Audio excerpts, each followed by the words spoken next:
Deus e poderoso Pai, Jesus, nós te louvamos, nós te agradecemos pela oportunidade que o Senhor nos concede uma vez mais de estarmos aqui esta noite reunidos como igreja para podermos, ó Deus, aprendermos uma porção da tua rica e poderosa palavra. Venha nos abençoar esta noite, venha falar conosco, venha, ó Deus, passear no meio da igreja com edificação, com exortação, com ânimo e com avivamento da fé. Pai, fala conosco, em nome de Jesus. Amém. Irmã Belinha, louvando a Deus com 2 hinos da nossa harpa cristã, após pastor Helber fazendo aí a leitura introdutória.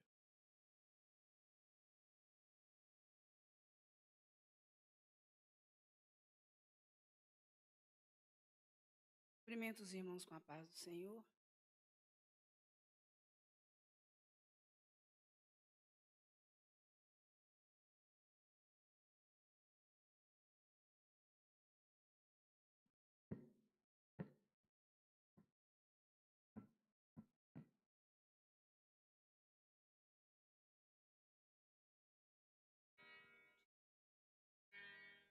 De mal nenhum eu temerei, em mim está Jesus. Jamais perturbação terei, pois vivo já na luz. Sinto paz muito profunda, enfim. Sinto paz proveniente da cruz. Pela fé sinto viver em mim. Meu Jesus, meu Jesus. Jesus me trouxe salvação também. Me disse assim: me busca na tribulação, pra teres paz em mim. Sinto paz muito profunda, enfim. Sinto paz proveniente da cruz. Pela fé sinto viver em mim. Meu Jesus, meu Jesus. Na grande festa do perdão do seu real poder, me concedeu admissão. Quem quis por mim morrer, sinto paz muito profunda, enfim. Sinto paz proveniente da cruz.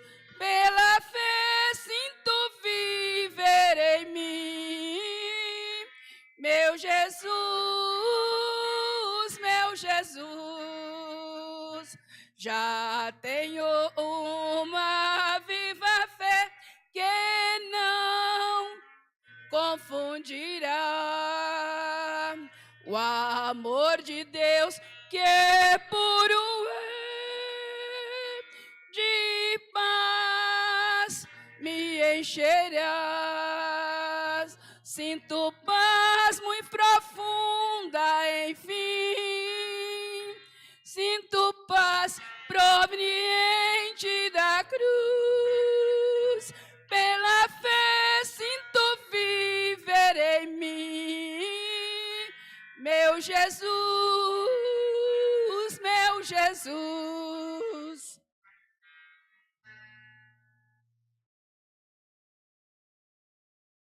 Vamos cantar o número 143.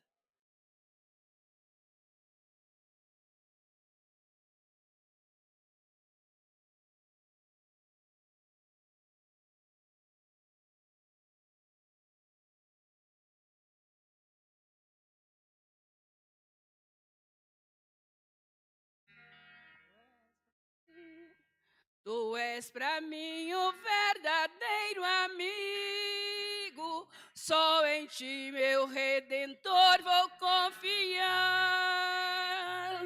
Defende-me do mundo e do perigo. Ansioso eu te quero encontrar. Vem levar-me para perto do teu grande, bondoso coração. Sempre avante e bem certo. Com Jesus eu vou andando pra Sião.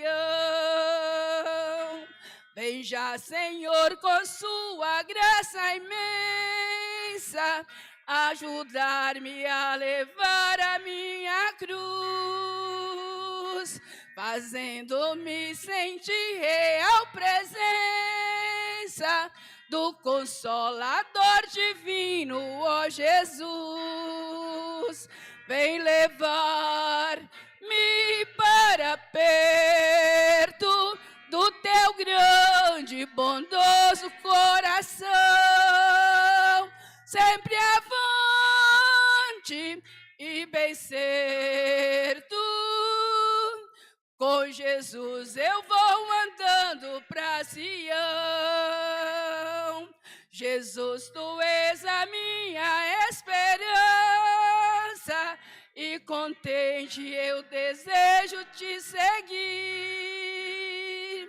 a ti orando com perseverança, para que me guarde sempre de cair.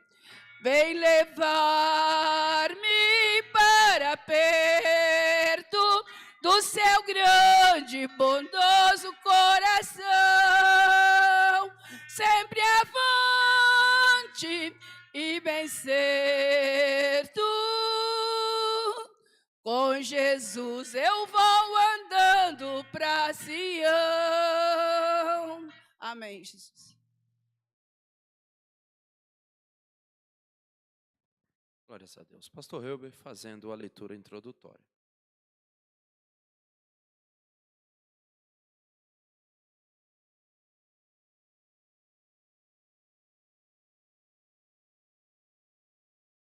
Saúdo a todos com a paz do Senhor. Vamos fazer uma leitura em 2 Coríntios. Vou pegar minha Bíblia.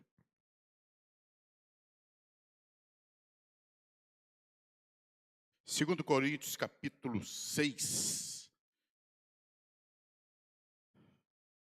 Essa leitura bíblica é uma das leituras bíblicas mais brilhantes que eu conheço da Bíblia. É lógico, de todas brilhantes, ela é uma das mais brilhantes. Eu quero ler a partir do versículo 4 até o versículo 10. Eu queria que os irmãos pudessem acompanhar na tela, porque é em uma versão só. O que vai acontecer? Eu vou ler uma vírgula e o irmão lê outra. Aonde é que tiver 2 pontos eu vou parar, onde é que tiver vírgula eu vou parar, onde é que tiver ponto eu vou parar, e vocês lerem a próxima vírgula, tá bom? Eu vou parar na palavra Deus aí, porque a vírgula está mais longe, tá bom?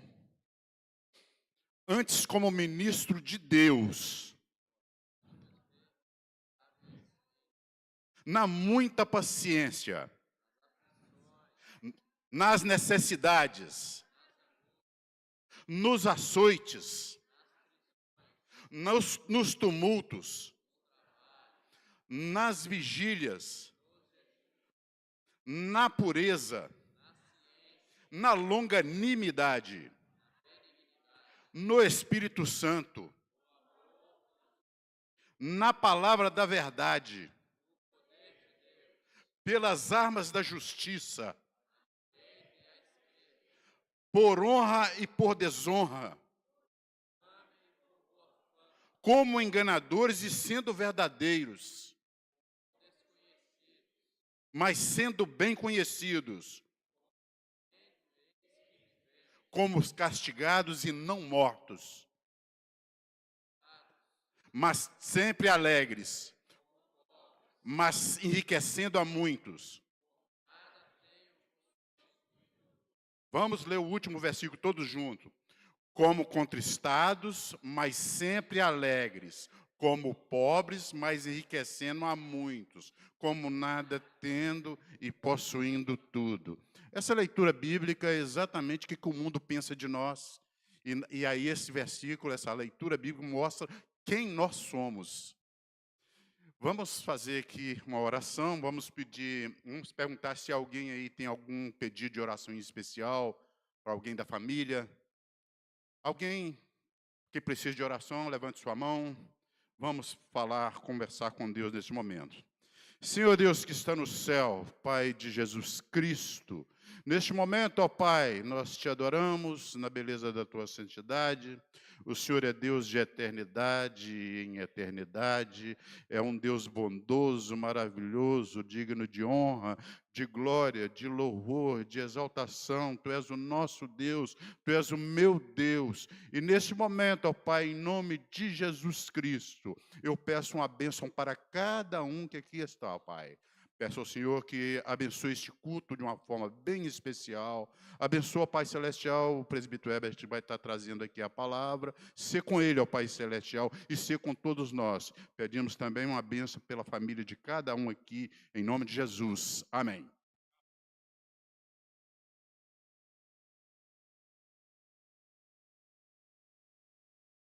Meus irmãos, eu gostaria de pedir aos irmãos, você que pode, se sente confortável, que se assentasse mais próximo aqui. Você que está mais atrás aí, eu gosto muito de ver o rosto dos irmãos, a expressão. Se tiver alguém dormindo, a gente acaba cutucando, com bom sentido. Mas é porque estudo bíblico é participativo, é diferente de um culto. Você que pode, claro. Queridos, justifica que a ausência do pastor Zilmar, nosso presidente, pediu para a gente estar ministrando este estudo com os irmãos. E também a ausência do nosso pastor Adilson, ele está ali ministrando um estudo lá na nossa congregação do Conquista. Esta feita, eles ambos ausentes, mas nós aqui presentes, juntos, neste estudo sistemático. Amém, meus irmãos? Todo mundo feliz com Jesus? Isso é que é importante, né?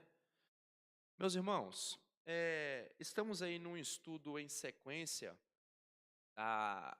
das epístolas de Paulo. Alguns vão falar carta, entenda, carta é direcionada a uma pessoa. Por exemplo, carta de Paulo a Timóteo é direcionado a ele. Epístola é uma orientação geral para a igreja. Então, nós não estamos estudando a carta de Paulo aos Coríntios 1 e 2, nós estamos estudando a epístola de Paulo aos Coríntios. Sou detalhista, gosto tenho um toque com essas coisas. Meus irmãos, bom, foi finalizado a primeira carta. A primeira carta de Paulo aos Coríntios, de forma bem resumida, eu só dar um pontapé para a gente poder compreender o porquê que a segunda carta foi escrita. A primeira carta de Paulo aos Coríntios, ela foi escrita dado uma demanda, ou demandas, que tinha na igreja. Os irmãos podem estudar neste período sistemático, detalhado, né? Por problemas como incesto, problemas como a falta de compreensão das coisas espirituais, problemas de insubordinação, diversos problemas. Posterior a isso, mais ou menos cerca de 8 a 12 meses depois, Paulo escreve a segunda carta, só que a segunda carta ela é escrita de uma forma diferente. Paulo, coloca para mim no telão aí, e se conseguir dar um zoom, preste atenção aqui, irmão, se você compreender isso, este mapa é difícil você vai achar na internet, viu? Tanto que eu tirei foto de um material teológico para trazer aos irmãos. Isso é um mapa, dá para ler, nem precisa de zoom. Isso é um mapa do mundo mediterrâneo nos tempos de Paulo. Se nós levarmos em consideração, se você vê lá em cima, lá a parte da Europa, tá vendo, irmãos? Embaixo da Europa, Macedônia, certo? E ali em Macedônia nós vamos ver Filipos, Tessalônica, Bereia, são nomes familiares, biblicamente, sim ou não? São nomes familiares, são regiões, são cidades que Paulo passou. E quando nós descemos cá embaixo, perto da Acaia, nós vamos ver a cidade de Corinto. A cidade de Corinto era uma cidade portuária, logo, geograficamente você vê que ela ficava em um ponto extremamente estratégico. Como assim? O ponto estratégico, o ponto estratégico dela é que ela era tipo um polo de distribuição entre os continentes. Tanto que a cidade de Corinto era uma cidade com pessoas de diversas regiões. Você tinha romano, você tinha judeu, você tinha plebeu, você tinha um grupo místico de pessoas. Por isso que é uma igreja que gera tanto problema, ou gerou tanto problema. Geograficamente, é basicamente esta região. Ali na frente nós vamos ver bem pequenininho, perto da Cilícia, a ilha de Malta. Quem conhece a história sabe da importância daquele pedacinho de terra para a propagação e o crescimento do evangelho. É muito importante isso. E a cidade de Corinto ali colocada. Se você vê na região ali da Ásia, num cantinho, você vai ver num ponto, se eu tivesse com coisa aqui, dava até para ver, para apontar. No meio do mar, ali do mar Egeu, você vai ver a cidade de Éfeso. Abre um zoom, ô Paulo, consegue? Está dando para os irmãos ver, irmãos? Isso, dá um zoom, Paulo, consegue abrir? Mais um meio ali. Porque se os irmãos compreenderem essa situação geográfica, os irmãos vão entender a questão desse versículo, capítulo 1, versículo 12 em diante. Dá para dar zoom, não? Há um discurso, um problema que foi gerado. Isso, aí, rapaz, abre mais. Aí. Só mais um pouquinho, deixa mais no meio ali. Isso. Não, pode abrir mais um pouquinho o zoom. Pode aproximar, melhor dizendo. Aproximar. Isso, tá bom, curta. Só um pouquinho, volta um pouquinho.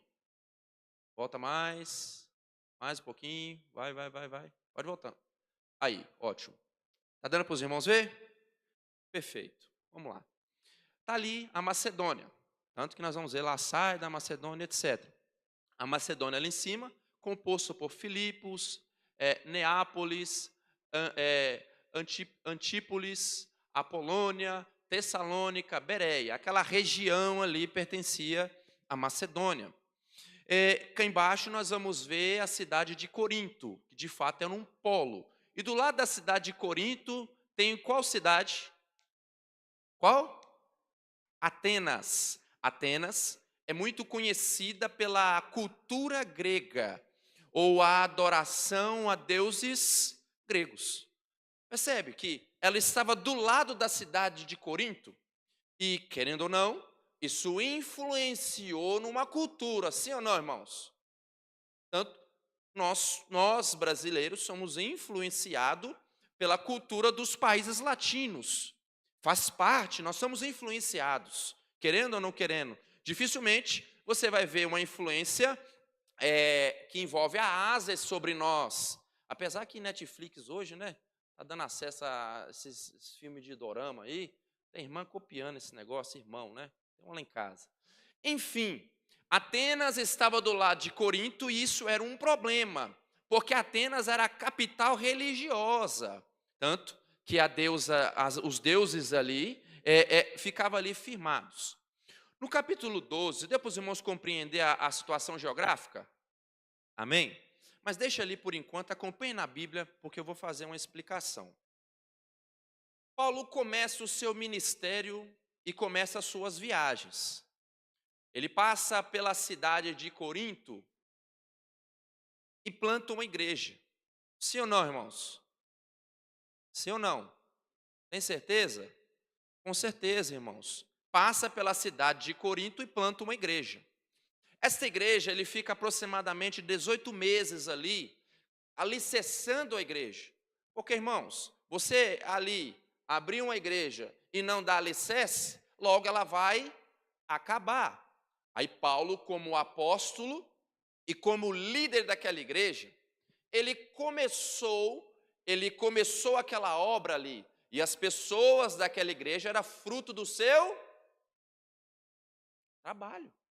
Ora, se tem um obreiro que vai para uma região, ele abre uma congregação ali, começa a pregar e começa a colocar pessoas começam a aceitar Jesus, adeptos àquela igreja, isso é fruto do trabalho do obreiro. Bem como Corinto era fruto do trabalho de Paulo. Paulo começa a pregar, ele fica ali 18 meses aproximadamente e volta para o seu percurso missionário, com a igreja já instaurada, uma liderança feita, uma liderança sólida ali para tocar a igreja. Nesse meio tempo, depois desses 18 meses que ele vai e viaja, chega até Paulo uma necessidade.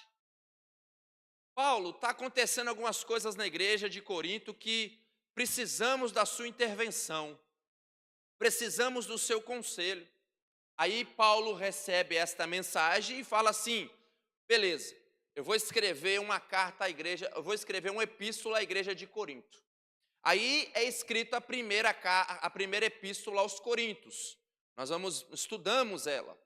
Porém, a segunda epístola, ela tem uma particularidade, porque ela não foi feita em uma sequência, em um curto espaço de tempo, de 8 a 12 meses de diferença, em torno de 55 a 54 depois de Cristo. É muito tempo, irmãos? 50 anos é pouco tempo para falarmos de um espaço geográfico ou cultural. Paulo escreve essa segunda carta. Porém, antes de eu trazer o porquê ele escreveu essa carta, eu gostaria de fazer uma analogia. Preste atenção aqui, irmãos. Nesta analogia, imagina comigo uma pessoa que começou um negócio, uma empresa, certo? Imagina comigo, preste a sua imaginação. Esta pessoa foi e desbravou um negócio num lugar que ninguém quis desbravar. Ela começou uma empresa, ela começou do zero. Ela se dedicou por um tempo naquele negócio e logo o negócio ganhou corpo.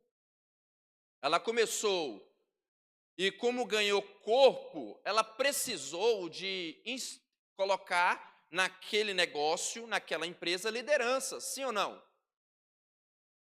Nenhum negócio funciona sozinho. O empreendedor...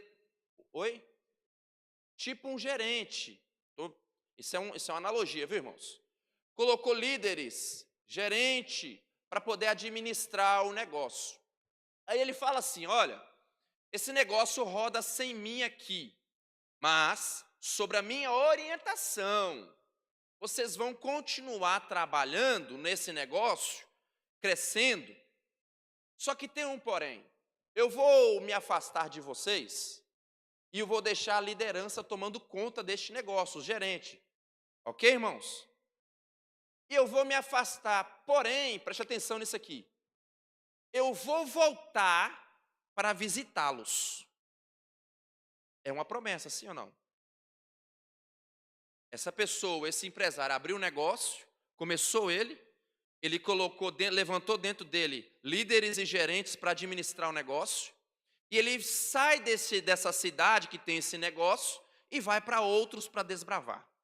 Só que antes dele sair, ele chega para toda a equipe, todos os colaboradores, principalmente o líder, e fala assim, olha, você está ficando aqui como líder da empresa, que não é sua, não é minha, tem alguém maior que é dono dela. Cuida dela. Só que tem um porém, eu vou voltar, viu? Neste meio termo, surgem demandas no negócio. Aí, o dono da empresa, na sua ausência, começa a sentir, os colaboradores começam a sentir falta. Alguém já viu aquela fala, o dono do, como é que é? O olho do boi, igual do boi. Aí, ó, isso, irmãos, tá vendo? O olho do dono engorda o boi, não é o do boi, não. O empresário se afastou e o negócio parou de crescer. Só que quando o dono se afasta, irmãos, quem trabalha a empresa sabe. Se o gerente, se o dono se afasta, começa a fazer o quê? Problema. O negócio fica sem governo. Problema aqui, problema ali, problema aqui, problema ali. Principalmente numa empresa muito nova, muito jovem. Pessoas que ainda estão aprendendo a trabalhar, pessoas que ainda estão em formação. Isso é natural. Aí começa a lembrar, o gerente fala assim, olha, o dono da empresa falou que vai voltar. Vamos aguardar ele. Aí aguarda um mês, aguarda 2 meses, aguarda 3 meses, e o problema está só crescendo, só problema. E o dono não aparece. Vocês acham que o dono está certo? Sim ou não? Ele é tido como um homem sem palavra. Um homem que promete e não... Tem coisa pior que isso, irmãos? Eu aprendi desde novo que palavra de homem não faz curva.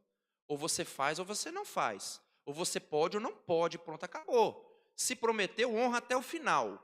E se por alguma coisa que fugiu do seu controle não pode cumprir, você vai chegar e vai falar, fulano, não pude cumprir por causa disso e disso e disso. Mas seja honesto.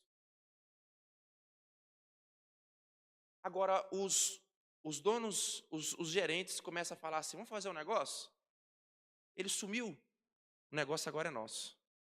Ele não tem autonomia nenhuma na empresa. Já que ele sumiu, ele prometeu vir nos visitar e não veio, deixou nós aqui sozinhos, com o problema, eu como gerente, eu tomo conta do negócio agora.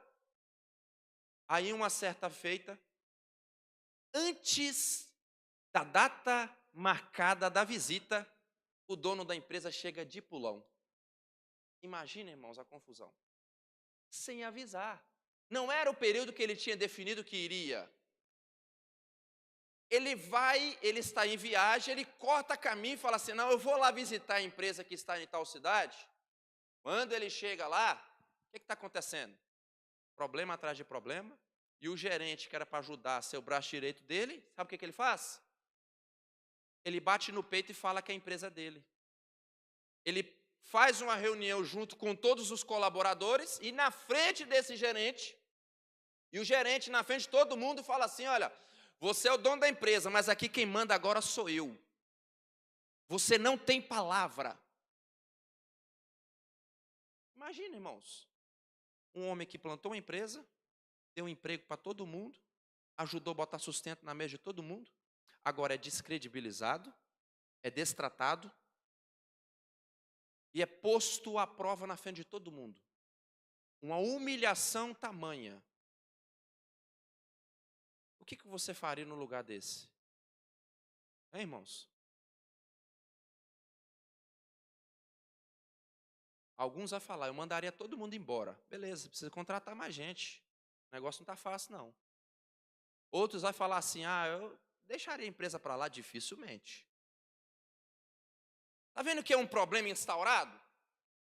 Só que ele é afrontado pelos colaboradores e ao invés dele ficar ali e resolver, sabe o que ele faz? Pé no capinado. Vai embora, deixa ali. Porque aquilo magoou ele, entristeceu ele. O que ele faz? Ele vai embora. E no meio deste meio tempo, ele faz uma... Estou transliterando, tá, irmãos? Estou desenhando aqui para os irmãos. Estão entendendo, amém? Eu estou desenhando aqui um contexto atual. Isso é didática. Ele faz um e-mail e envia. Um e-mail que se chama e-mail de lágrimas, ou e-mail da tristeza, que relata a tristeza tamanha que ele teve e como ele foi tratado. Como anfitrião, como patriarca da empresa, ele foi mal recebido e destratado na frente de todo mundo. E ele não fez nada a não ser ir embora. Calar e ir embora.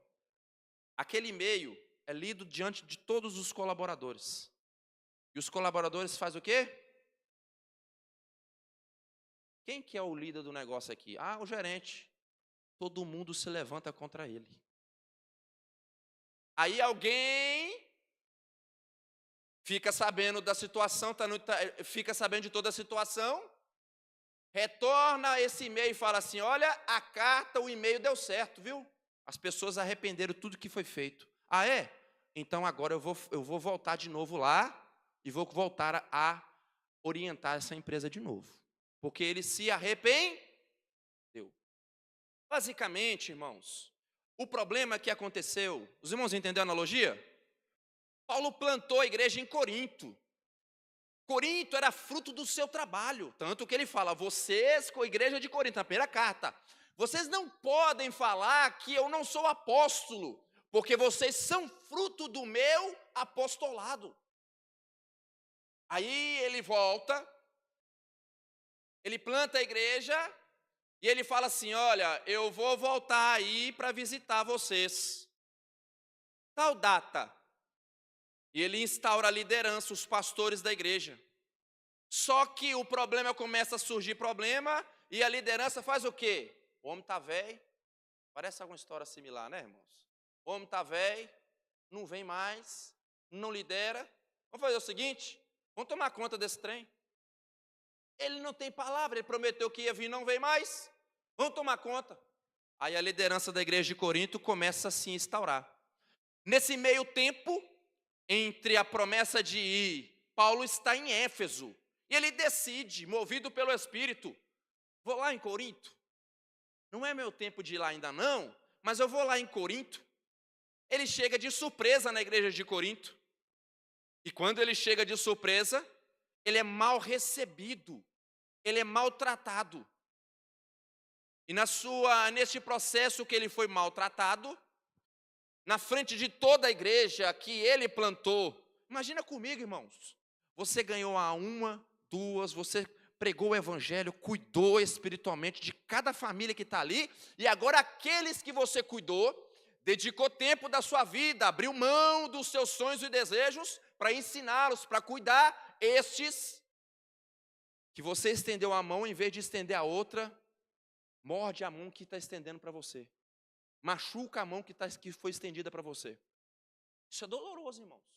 Tem algo pior do que a moeda de troca que se chama-se ingratidão? Tem algo pior, irmãos? Não. É triste você esperar pelo menos o respeito e ser desrespeitado. Paulo chega de surpresa e é desrespeitado. Percebe que ele sai de Éfeso, que está ali do lado da Ásia, cá na pontinha, entre Somos e Quilos. Ele sai de Éfeso e pula direto para Corinto. Mas a promessa dele era, olha, eu vou subir na Macedônia. Quando eu estiver na Macedônia, eu vou descer na igreja de Corinto. Ele chega de surpresa. É mal recebido. Sabe o que ele faz, irmãos? Nada. Ele fica calado. E o silêncio de Paulo é mal interpretado. Por quê? O que se espera de um líder diante de problemas, irmãos? Dá um sinônimo, irmãos, por favor. Atitude, mais o quê? Que resolva o problema, mais o quê?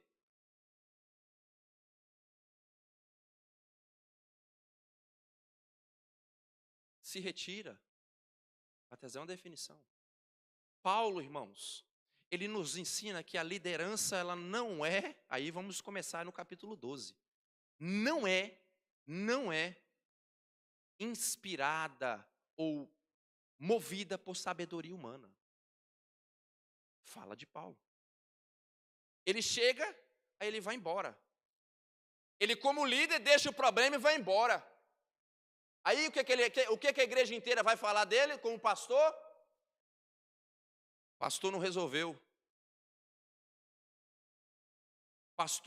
O pastor não resolveu o problema. O pastor abandonou a gente. Diante do problema, o pastor ficou calado. Aí o que ele faz? Ele se retira e vai embora.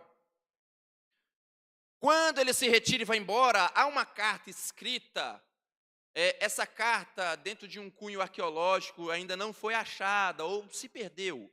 Mas, dentro de estudos bíblicos, diz-se que ele escreveu uma carta, a carta do choro, que ele escreveu chorando, a carta da lamentação, e pegou a Tito, falou: Tito, vai lá na igreja de Corinto e entrega essa carta, para que eles leiam. E a história vai dizer que eles leram essa carta e reconheceu que fizeram mal em destratar Paulo. Tito volta até a Macedônia. Paulo estava em Filipos. Ele escreve a carta em Filipos, pede Tito para ir até Corinto entregar. Tito entrega, e Tito volta e fala assim: Paulo, receberam bem essa carta, eles se arrependeram do que fizeram. Aí Paulo começa a escrever a segunda carta aos Coríntios. Percebe, irmãos, da trama e do problema que teve no meio desse tempo? Aí, irmãos, tem pessoas que falam assim: o ministério eu posso seguir ele, porque ele é só benção pura, ninguém vai me destratar. Irmãos, se Jesus não teve misericórdia de Paulo, que dirá de nós, irmãos? Aí começa aqui, capítulo número 12, vamos para o texto bíblico. Amém, irmãos? Pode colocar o texto, Paulo, por favor. Do capítulo de número 1 ao 11, o pastor Max, me parece, né? Ele já deu aqui esse start, não vou comentar porque já foi lido, né? Então não vou me adentrar. Mas, resumidamente, começa com a saudação.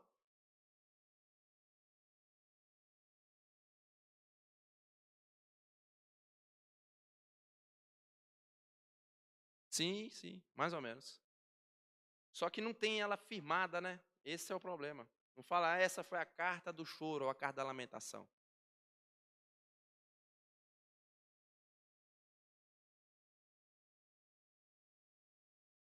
Ela não se perdeu, mas sabemos que existiu, porque gerou arrependimento do povo. Até o capítulo 1, nós estamos no capítulo 1, vamos do 12 ao 25. Paulo vai trazer começo o capítulo 1, versículo 1 ao 12, ao 11, Paulo vai trazer saudações à igreja. Ele já está escrevendo a carta, a epístola, perdão.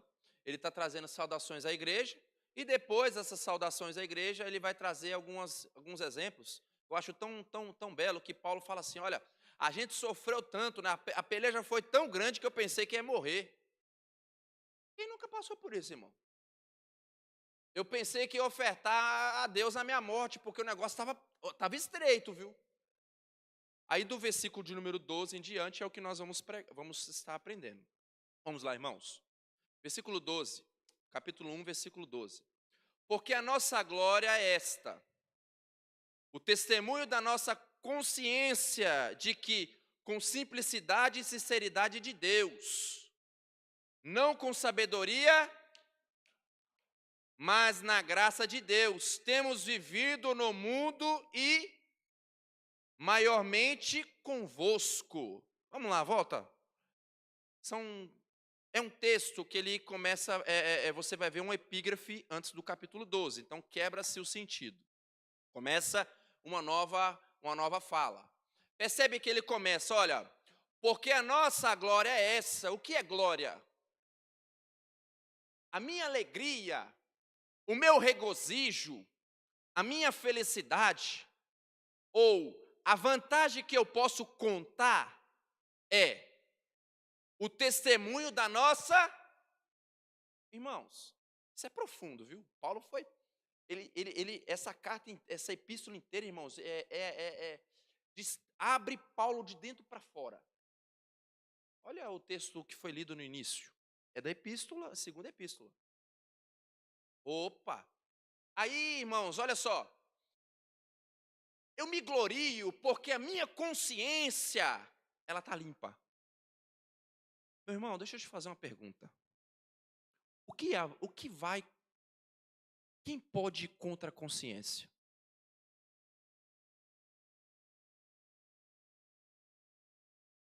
Vou te falar uma história. Um homem chamado Martinho Lutero, quando ele iniciou a reforma protestante, eu amo essa fala dele. Quando ele iniciou a reforma protestante, ele foi convocado para estar indo lá diante do Papa, para ele se retratar do que ele estava fazendo.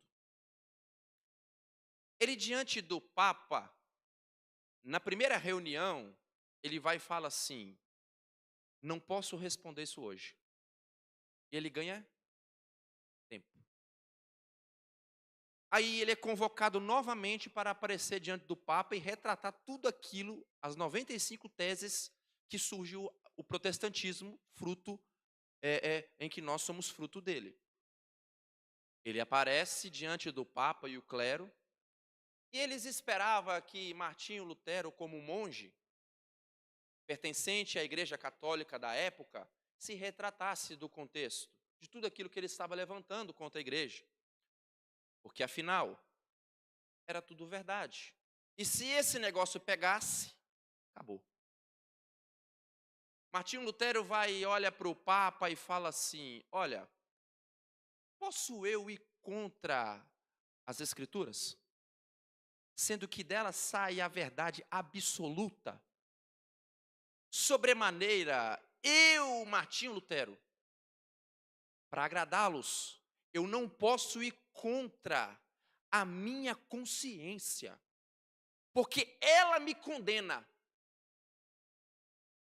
O que ele está falando? Olha, se eu falar para vocês que vocês estão certos, primeiro, eu vou contra a palavra. Segundo, a minha consciência não permite isso. Eu vou contra ela. Irmãos, você pode falar uma coisa, mas a sua consciência sempre vai ser certa. Aí quando Paulo usa essa analogia, olha, porque essa glória é minha, olha, eu fico feliz. O testemunho da minha consciência. É quase que ele está falando assim, a minha consciência é Deus falando comigo. O Espírito Santo de Deus, irmãos, ele testifica dentro de nós, ele reflete dentro da nossa consciência. É como se você pecasse, caísse em transgressão, adentrasse em iniquidade. O Espírito, ele fala aonde? No seu ouvido audível. Ele grita dentro do seu interior, refletindo dentro da sua consciência. Já viu a pessoa que ficou de consciência pesada? Ô, irmãos, tem nada pior não.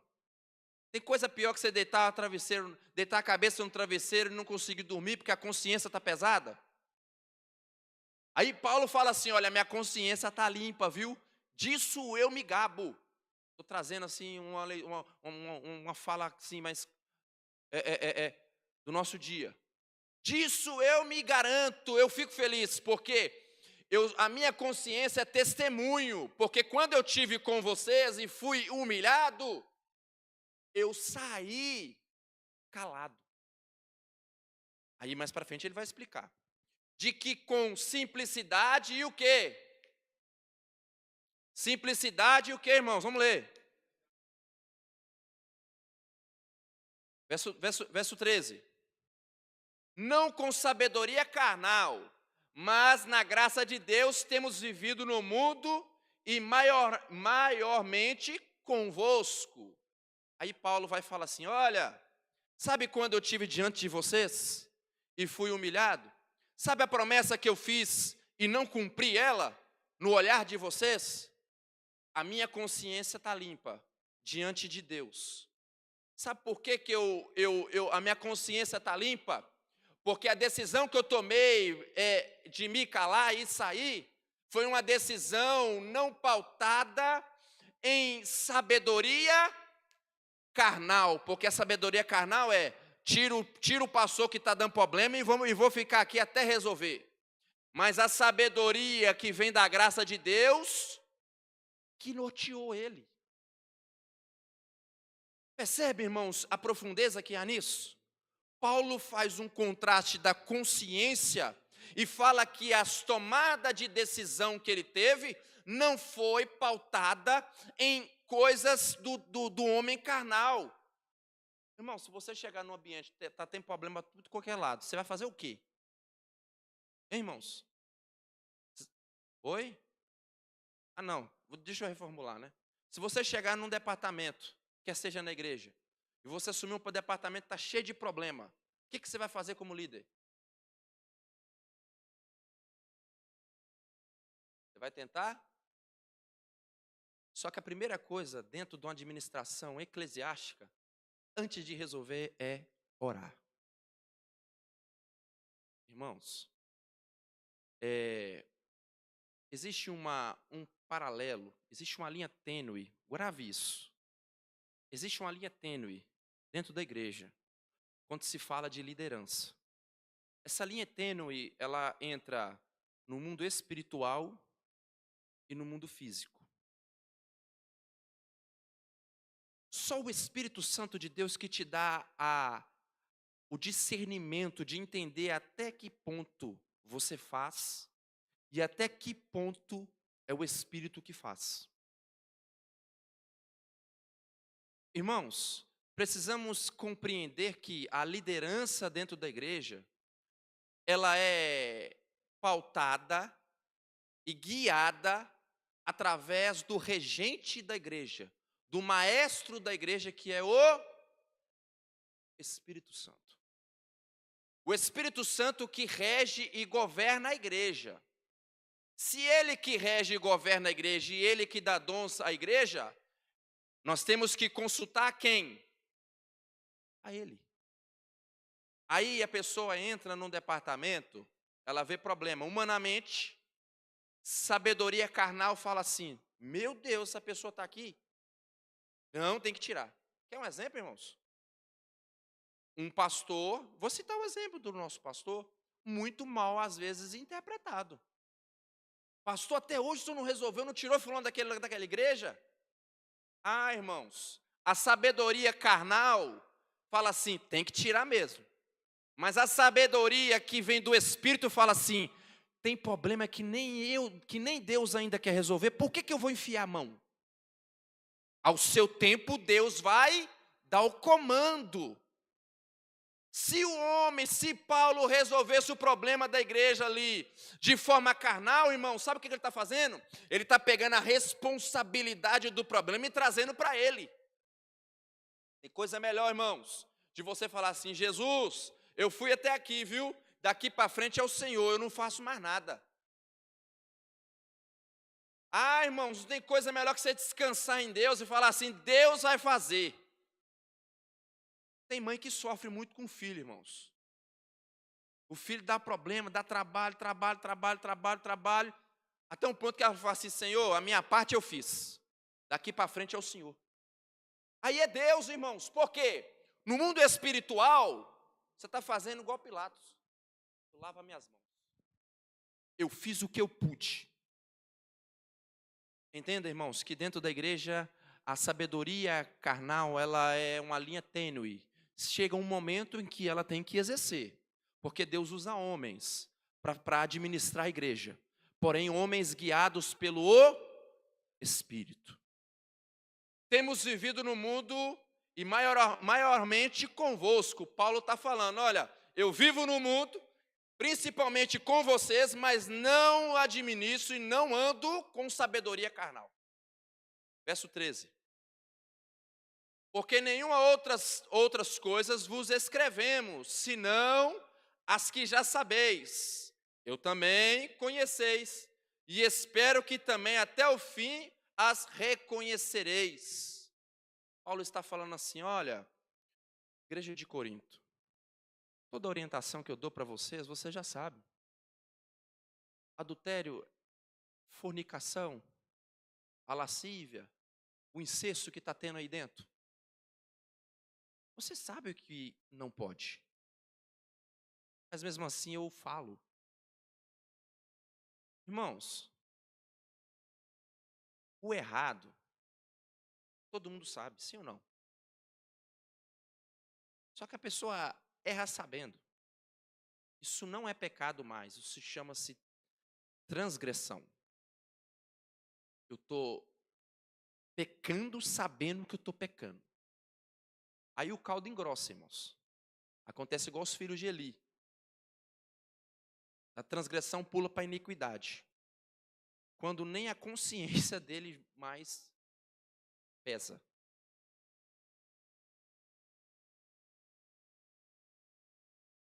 Tudo que eu escrevi para vocês, igreja de Corinto, você já sabia.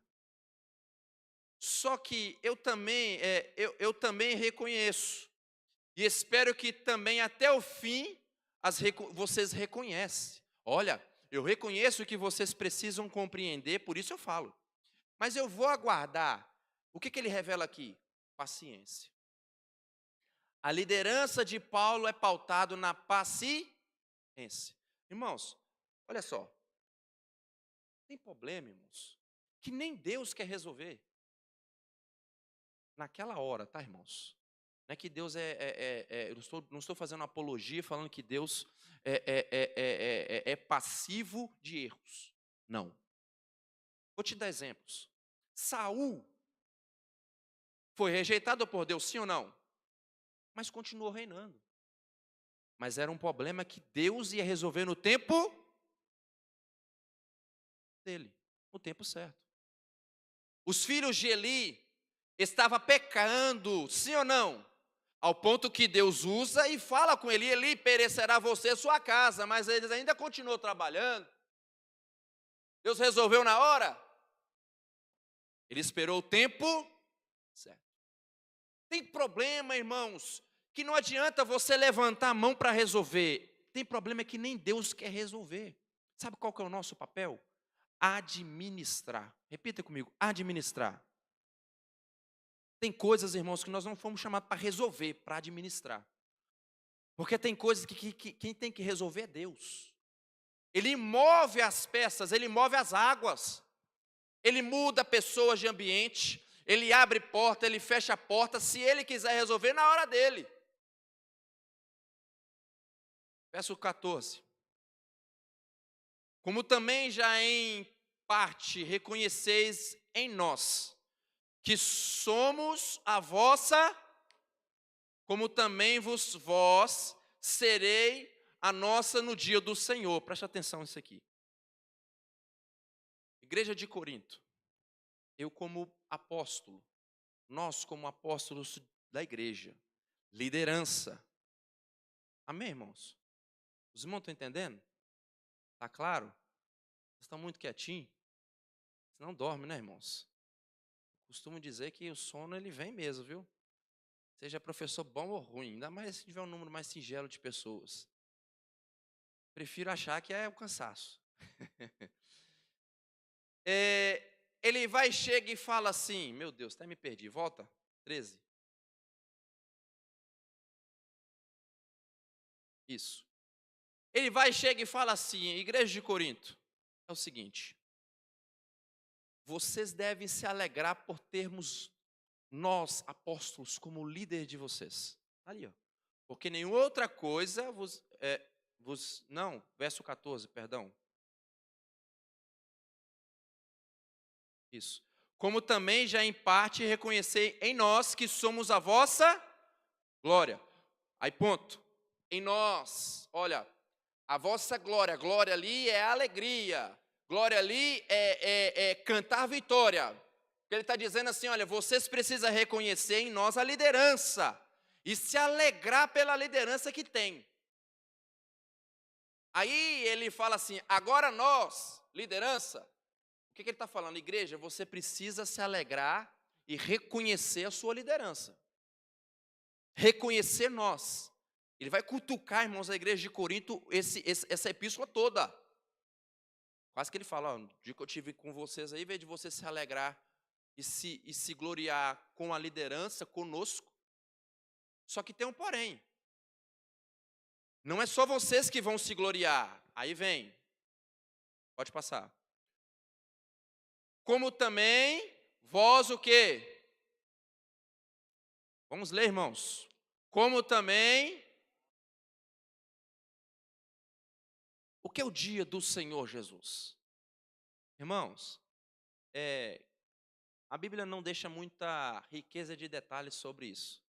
Mas ela deixa muito claro que cada pastor dará conta da ovelha em que foi confiado. Irmãos, isso é perigoso para o obreiro, para o líder que não entende isso. Sentar na frente da igreja, irmão, assinar termo de posse. Ah, meu irmão, entenda que um peso espiritual está sobre você, viu? Porque você vai dar conta da alma de cada um. O pastor, o líder que é negligente, ele vai dar conta. Irmãos, eu costumo dizer, eu gosto de dizer e vou dizer sempre isso.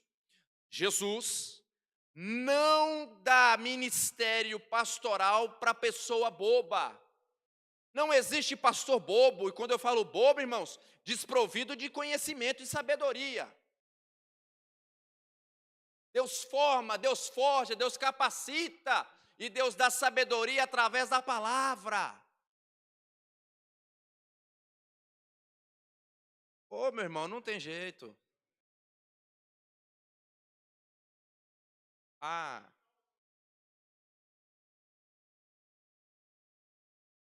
Aí, nesse grande dia, falou, meu irmão, você vai dar conta de qual ovelha que eu confiei. Aí é um problema, irmãos. A pessoa entra para fazer um negócio que ela não tem vocação. Ela não foi chamada para aquilo. O que acontece? Problema, problema, problema, problema, até tirar. Ela não consegue dar fruto. O ministério de um obreiro, o ministério de um líder, ele tem que ser pautado em fruto. E dou uma ênfase nisso. Fruto não é número. Igreja cheia, igreja que inchou. Igreja que cresceu, igreja que inchou. Pega uma igreja que inchou. Encheu de gente. De uma hora para outra, irmãos. Eu sou muito ressabiado com isso. Uma igreja que tinha 2 pessoas, com um espaço de 2 meses, já está com 100. Quantas vezes que o pastor participou da vida daquele membro? Vai dar conta dela, ué. Isso é perigoso, irmãos. Aí Paulo fala assim, olha, eu me glorio, volta por favor, eu me glorio.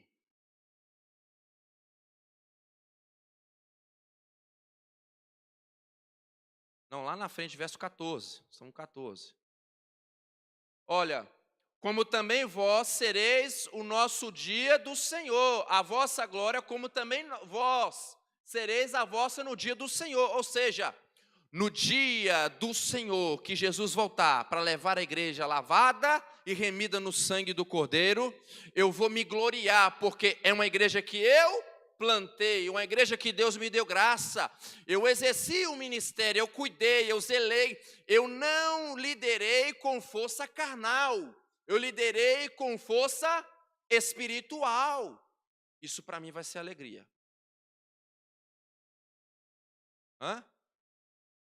Lutou até o fim. Amém, irmãos? Verso 15. E com essa confiança, quis primeiro ir ter convosco, para que tivessais uma segunda graça. Verso 16. E por vós, passar aonde? Lembra da Macedônia cá em cima? Lembra? Mostrei no mapa. Macedônia lá em cima. E da Macedônia, e outra vez ter convosco, e ser guiado por vós aonde? Aí Paulo volta no verso 16. Verso 15, desculpa, volta no verso 15. E com essa confiança quis primeiro ir ter convosco. Olha, a confiança que eu tenho, a segurança que eu tenho, que vocês se alegram em ter nós como liderança. E nós nos alegramos em ter vocês, igreja, que vamos entregar ao Senhor no dia dele. Eu fui ter com vocês. Eu saí da Macedônia, cá em cima, e desci a Corinto. Verso 16. E por vós passar a Macedônia, e da Macedônia, e outra vez ter convosco. Quantas vezes ele foi?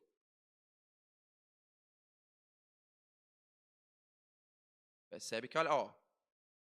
E por vos passar a Macedônia, e por vós passar a Macedônia. E da Macedônia, estou na Macedônia, e ter convosco, e ser guiado a vós a Judéia. Saiu da Macedônia, foi em Corinto.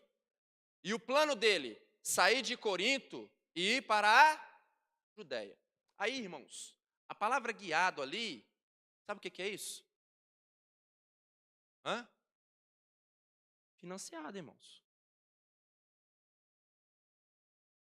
A igreja que não reconhece o obreiro, que não financia o trabalho do obreiro, ela não se gloria nele.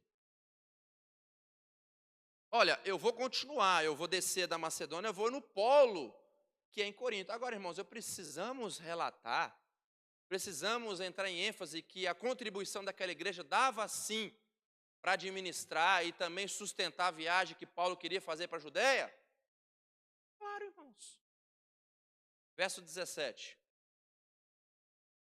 E deliberando isso, usei porventura de leviandade, isso aqui que é o sinônimo deste versículo, praticamente desse capítulo 1.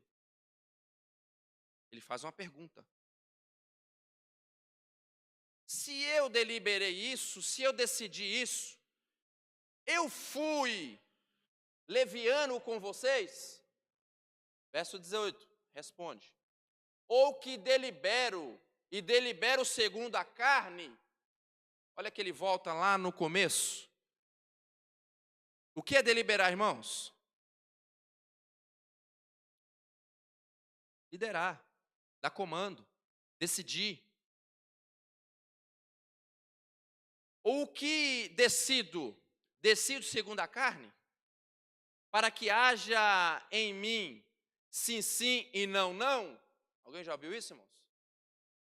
Sim, sim, não, não, passou disso? Procedência maligna. Aí, irmãos, por que ele está falando isso? Se você ler o texto cru, você não vai entender. Fala, nossa, por que Paulo está dizendo isso? Mas lembra que eu expliquei o pano de fundo que narra esse capítulo? Para você compreender. Por que ele está dizendo isso? Porque a promessa era ele descer da Macedônia na segunda vez. E dali ele seguir para a Judéia, mas ele não foi. Aí o que falaram com ele? O que fizeram com ele? Você não tem palavra. Tem coisa que dói, irmãos. Pior do que a igreja descredibilizar o pastor. Esse pastor não tem palavra no que ele fala, não. Tem coisa pior que isso não, irmãos. O pastor fala e não tem autoridade nenhuma. Aí Paulo, ele traz um conceito. Se eu lidero vocês, eu não lidero segundo a carne. Se eu não decido segundo a carne. Se eu não fui aí, eu decidi não ir, não foi porque eu quis. Não foi pela minha vontade. Porque se for pela minha vontade, eu poderia cair na questão do sim, sim, não, não. Mas vamos para frente. Antes, como Deus é o quê? A nossa palavra para convosco não foi. Aí ele traz a fidelidade de Deus. Olha o que ele está falando. Olha.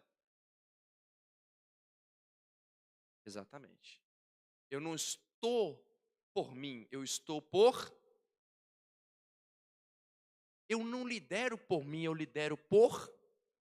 Eu represento Deus. Trocadilho. Se eu falei que iria, talvez eu falei na minha vontade. Mas eu não agi, eu não deliberei carnalmente. Eu consultei o Senhor.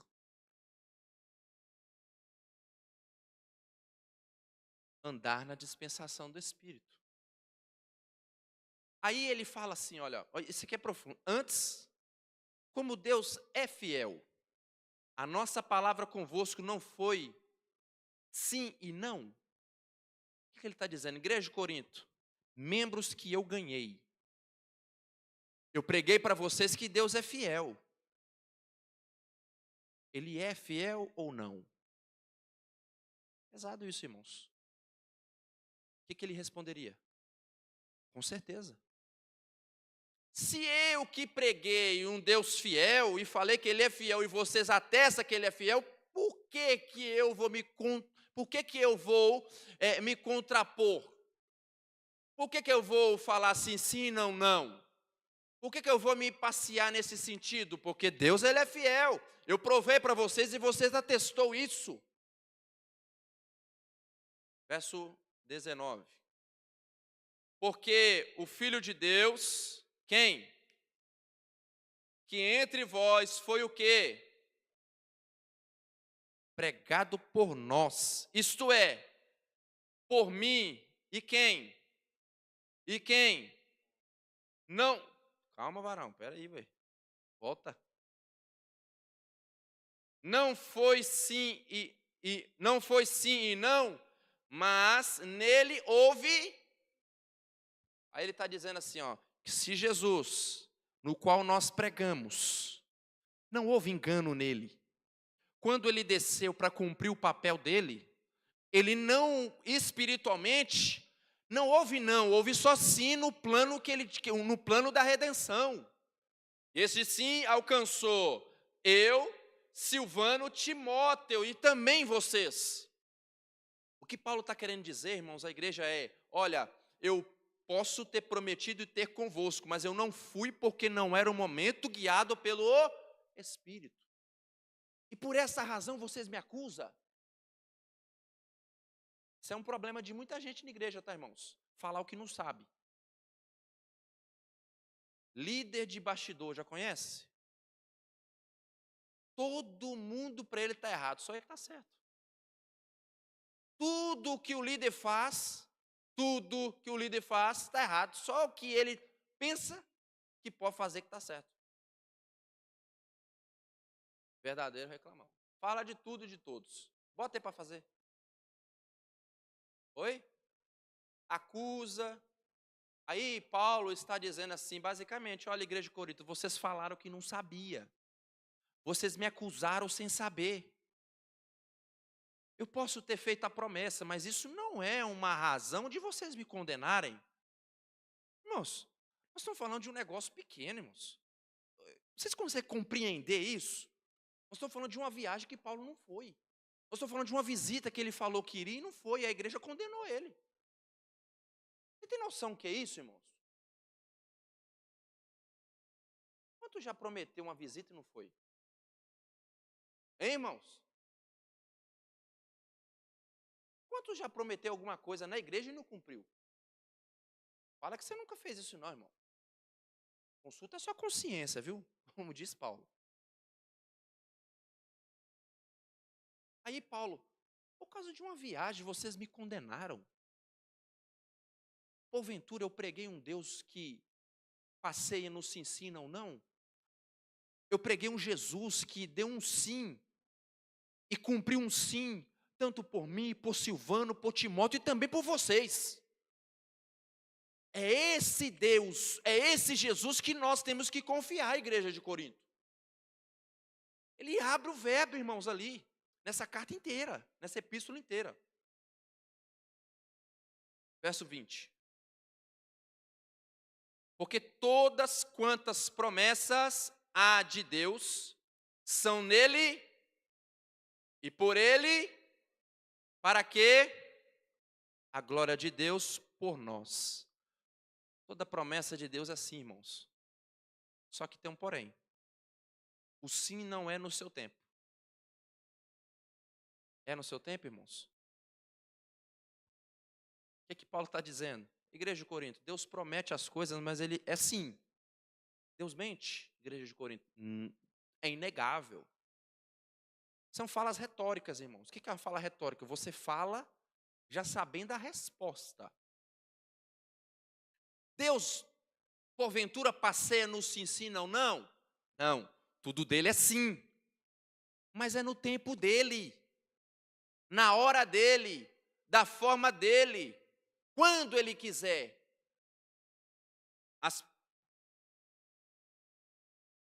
Sim.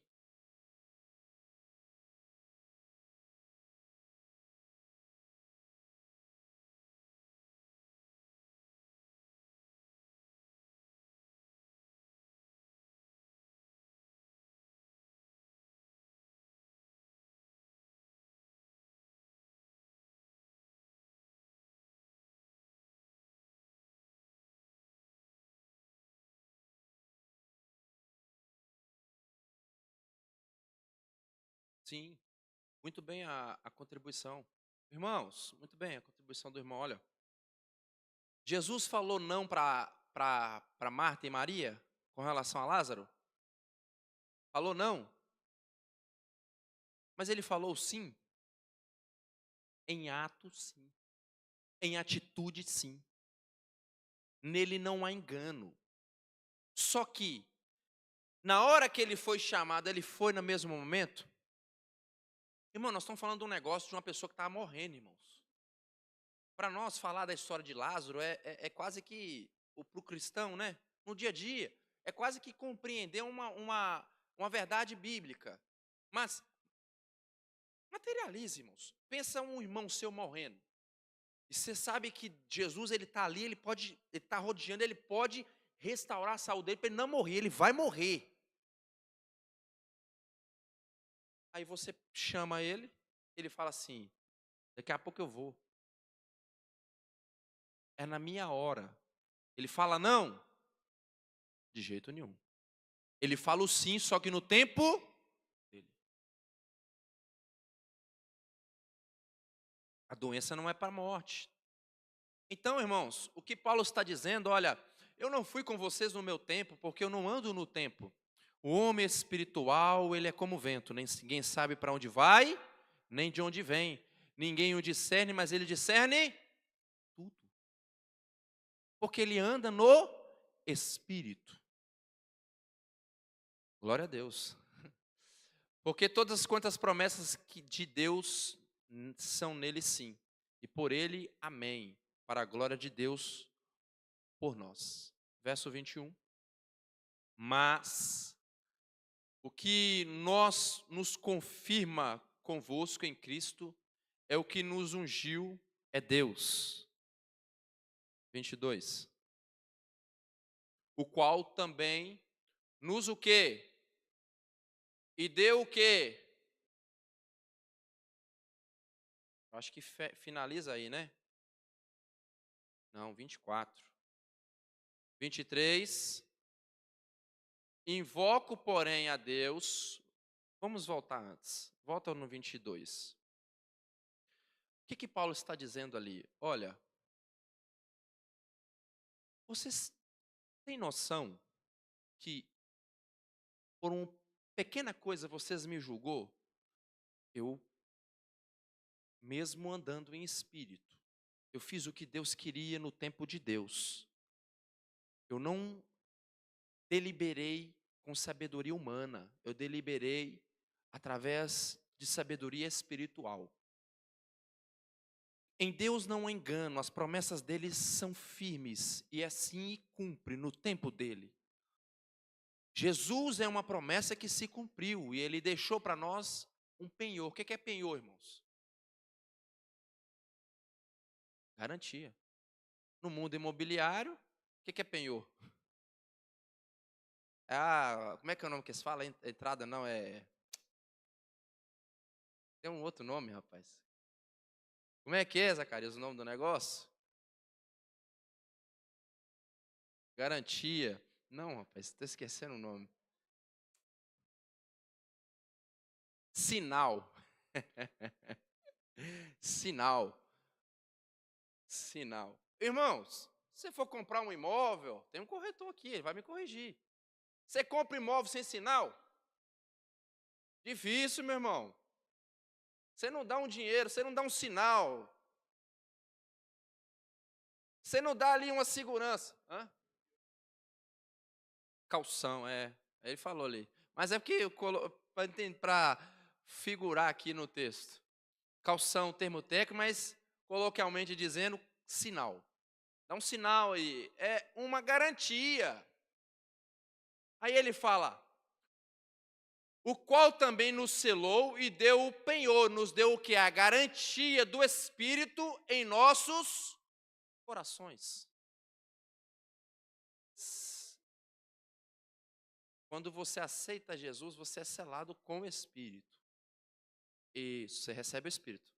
Aí vem a questão dos dons espirituais. Aí ele sela você também, entendeu? O selo ali é uma analogia da época. Era, por exemplo, se uma pessoa recebesse uma carta, ela estava o quê? Selada, com um carimbo. Isso era uma garantia de uma verdade absoluta daquela carta e de uma autoridade. O Espírito Santo é a autoridade de Deus Filho.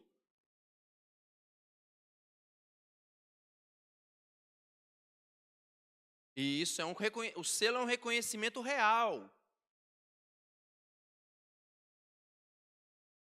Cada selo tem uma marca única. Muito bom. Irmãos, verso 23. Invoco, porém, a Deus, por o quê? Por quê, irmãos? Sobre a minha alma, que para vos poupar, não tenho até agora. Lê o 24.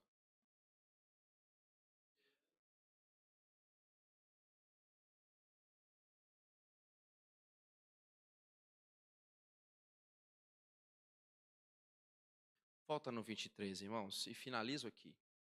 Queridos, olha só, isso é pesado, tá, irmãos? Memorize esse versículo e tente entendê-lo. Vamos todos ler. Não.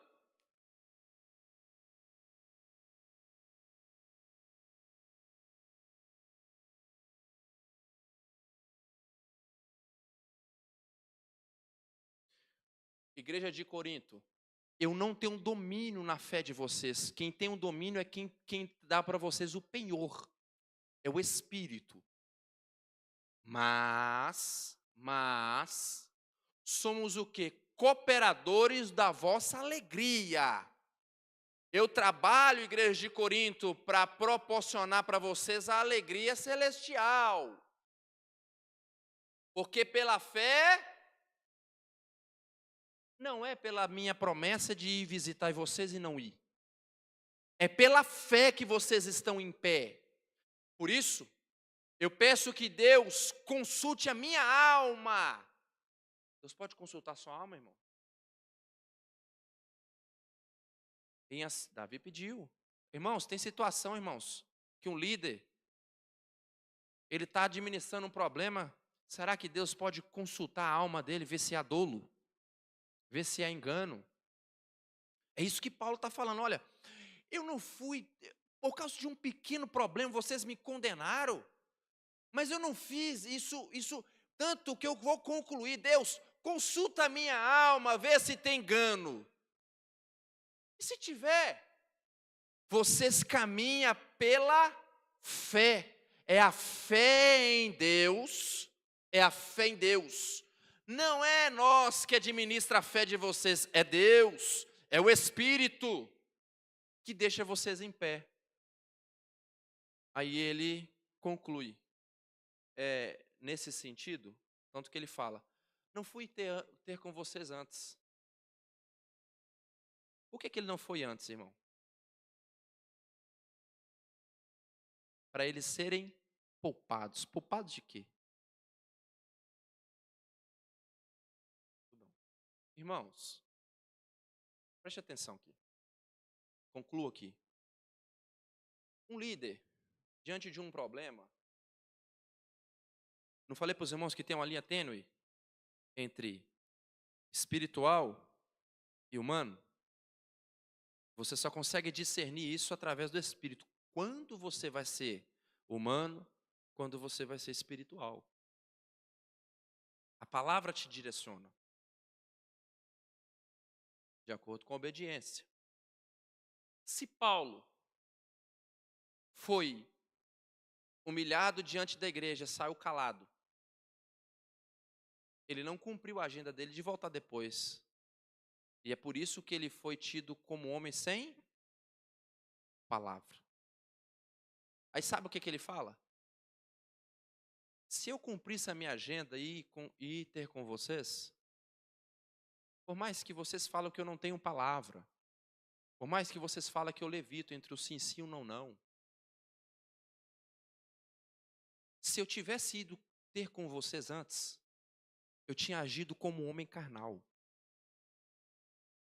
Resumindo, irmãos, eu tinha trazendo uma linguagem popular, eu tinha quebrado a barraca. Porque o que vocês fizeram, nós estamos falando de um homem que perseguiu a igreja, irmãos. Agora é um homem que está se sujeitando à perseguição da igreja, que ele plantou. Eu não visitei vocês e cumpri a agenda, porque se eu fosse com vocês, meu coração estava entristecido. Eu estava magoado. Quem está magoado fala o que deve, irmãos. Até o que não deve. Às vezes fala o que deve, até o que não deve. Chega até o que não deve. Se eu tivesse ido ter com vocês conforme eu prometi lá atrás, eu fui espiritual. Se eu tivesse voltado lá e cumprido o que eu prometi para vocês, eu tinha chegado aqui e tinha acabado com tudo. Porém, eu preferi me recolher e me submeter ao Espírito para o bem de vocês. O que ele está dizendo? Resumindo aqui, concluo. Igreja de Corinto, eu prometi fazer uma visita a vocês, não fui. Cheguei de surpresa, fui mal recebido. Aquilo me entristeceu, voltei. Enviei uma carta para vocês, e isso trouxe em vocês um remorso, um arrependimento. Agora eu começo a escrever essa segunda epístola. E ainda não fui ter com vocês. Porque se eu for ter com vocês com o coração angustiado, chateado, eu vou fazer aquilo que o homem carnal faz. Eu vou fazer aquilo que o homem natural faz. Eu vou querer resolver o problema nas minhas forças. E não é assim que funciona. Por isso, igreja de Corinto, vocês caminham não é por mim, não é por nós. Vocês caminham pela fé. E é essa fé que me poupou de não ter com vocês. E eu escrevo agora essa carta. Aí nós vamos estudar aí, de acordo com a sequência, essa carta de forma completa, essa epístola de forma completa.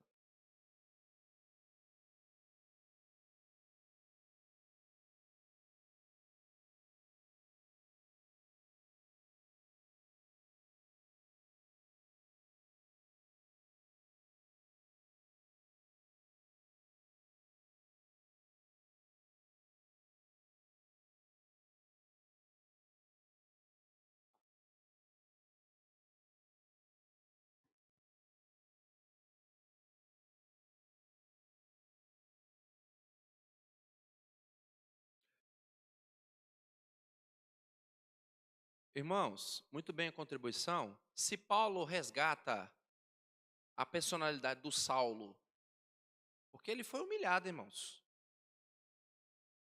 Ele voltaria lá. Você acha que aconteceria o quê? Confusão, irmãos, problema. Aí ele fala assim, não sou Saulo mais, sou Paulo, então eu vou me submeter a Jesus. Eu vou me agarrar na palavra minha graça. Pronto. E deixa que Deus resolve. No momento certo eu vou ter com vocês. Enviou uma carta e o Espírito comoveu a igreja e a igreja se arrependeu. Amém, meus irmãos?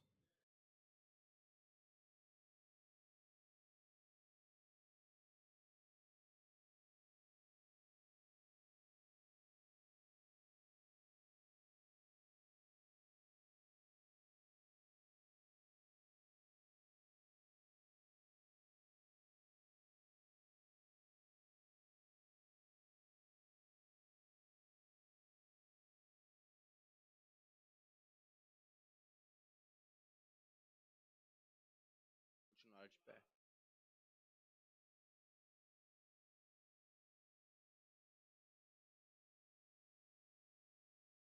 Sim. Irmãos, o sucesso de um líder é o trabalho continuar caminhando, continuar indo para frente. Amém, meus irmãos? Vamos estar louvando a Deus com um corinho, enquanto nós servimos ao Senhor com os nossos dízimos e ofertas? Vamos, quem pode estar adorando a Deus? Em nome de Jesus. Irmã Belinha, vem cá, irmã Belinha. Louvar a Jesus. Com mais um corinho. Oi? Sai cantar hino, então. Vem cá louvar a Jesus. Enquanto nós servimos ao Senhor com as nossas ofertas. Em nome de Jesus.